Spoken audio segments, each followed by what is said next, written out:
conversations are ongoing. Go ahead. Thank you. Why did you guys decide to rebrand the rise in gas prices as the hashtag Putin price hike? I mean, if you want to use that on Fox, I welcome that. But I think it'll get a lot of airtime because we have heard the president warn for months the gas prices were rising because of the supply chain and because of post-pandemic demand. If you guys knew for months that this was going to be the hashtag Putin price hike, why are we just hearing that now? Well, Peter, if we go back to 6 months ago, I don't think anybody was predicting we would be exactly where we are as it relates to Russia and Ukraine. As you know, that events in the world, including the invasion by Russia of a foreign country, does prompt instability and volatility in the global oil markets. And there are all sorts of different issues that can impact that. That's what we're seeing now. Outside economists and analysts have conveyed and said publicly that Russia's invasion, Russia's buildup of troops, President Putin's decision to do that very early this year led to a lot of the instability and volatility in the oil markets. You don't have to take my word for it. So therefore, if President Putin's buildup of military troops is leading to volatility and an increase in oil and prices, hence you have a Putin gas price pump. Okay, you and the president are both talking. Thank you. You and the president are both talking about. Spit that out. You and the president are both talking about producing energy here, saying that oil and gas companies have 9,000 permits to drill now. They could be drilling right now.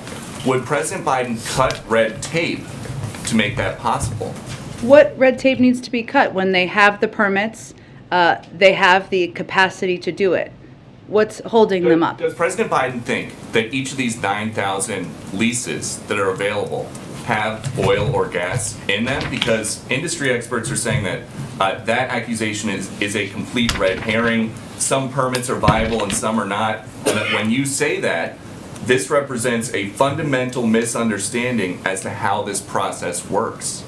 Well, first of all, nearly 60% of leased acres remain non-producing. That's a lot. In the range of 20 million acres. So there are 9,000 unused approved permits to drill in. That should not require us inviting them to do that. They should do that themselves. They can't get the additional permits. So would the president? What additional permits do they need? They have the leases are there, the permits are there. I don't think they need an embroidered invitation to drill. They are oil companies. What is happening? The permits have been granted, Peter. What is happening here is that we are seeing these are private sector companies. We recognize that. Many of them are making record profits. We see that. That is all publicly available data. They have pressure to return cash to investors and their shareholders. What we're saying right now is there is a war. We're asking them to go use the approved permits, use the unused space, and go get more supply out of the ground in our own country. Okay, and then just a quick yes or no, because there's a lot of gray area here. Is a restart of the Keystone XL construction completely off the table as long as Joe Biden is president? Well, why don't you tell me what that would help address?